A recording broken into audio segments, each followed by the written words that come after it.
Prince Harry and Meghan Markle's story has been thrown into doubt again as letters have revealed the Queen did want them to have effective security. It comes as the Duke of Sussex on Friday told a court he was forced to leave his UK home as he waged a battle over his security.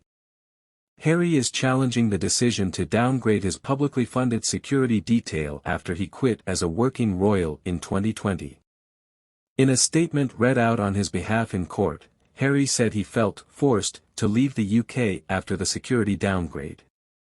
But now letters between the late Queen's most senior aide and the then Cabinet Secretary, shown in court, show how the monarch considered it imperative that they kept effective security. Sir Edward Young wrote to Sir Mark Sedwill, explaining that keeping the Sussexes safe was of paramount importance to Her Majesty and her family. It throws Harry and Meghan's narrative that they were cut off by the royal family into doubt, the UK Telegraph reports. In his autobiography Spare, Harry wrote he was desperate to keep his security and begged his family, including the late Queen, to continue armed police protection. He says he told them, "Look. Please. Meg and I don't care about perks, we care about working, serving, and staying alive." Harry says he was facing total abandonment. In a statement read out in court yesterday, Harry wrote, "It was with great sadness to both of us that my wife and I felt forced to step back from this role and leave the country in 2020.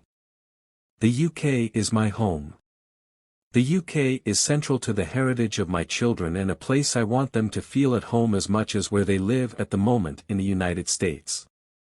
That cannot happen if there is no possibility to keep them safe when they are on UK soil.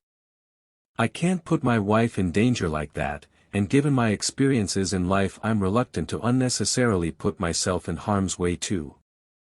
The statement differs to one Harry and Meghan wrote in January 2020, at the time of their Megxit departure, which said they chose to leave rather than were forced. It read, "After many months of reflection and internal discussions, we have chosen to make a transition this year in starting to carve out a progressive new role within this institution. We intend to step back as senior members of the royal family and work to become financially independent, while continuing to fully support Her Majesty the Queen. It is with your encouragement, particularly over the last few years, that we feel prepared to make this adjustment." The Sussexes stepped back from royal duties in March 2020 when they moved to the United States. The Royal and VIP Executive Committee, RAVEC, decided Harry should no longer have the same level of security as senior royals.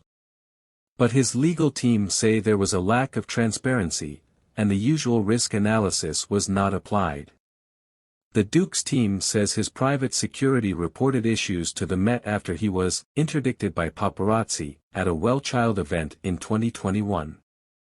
But Sir James said details were not provided within the required 28-day notice period. He added that the Duke is now aware of the importance of providing notice and has generally provided an intended itinerary. The Sun has contacted the Sussexes for comment. It comes as King Charles is refusing to let himself be emotionally blackmailed by Prince Harry over the Royal Race Row scandal. A Dutch version of Omid Scobie's book Endgame named the king as one of two identities, Meghan accused of raising concerns about the color of Archie's skin. Buckingham Palace has refused to comment on the drama and Harry and Meghan have remained silent. But sources close to King Charles say he was not concerned by his name appearing in the Dutch version and remains full of energy. He has told friends that he will not be emotionally blackmailed by his own son, after Harry appeared to be using his children in his ongoing battle with the royal family.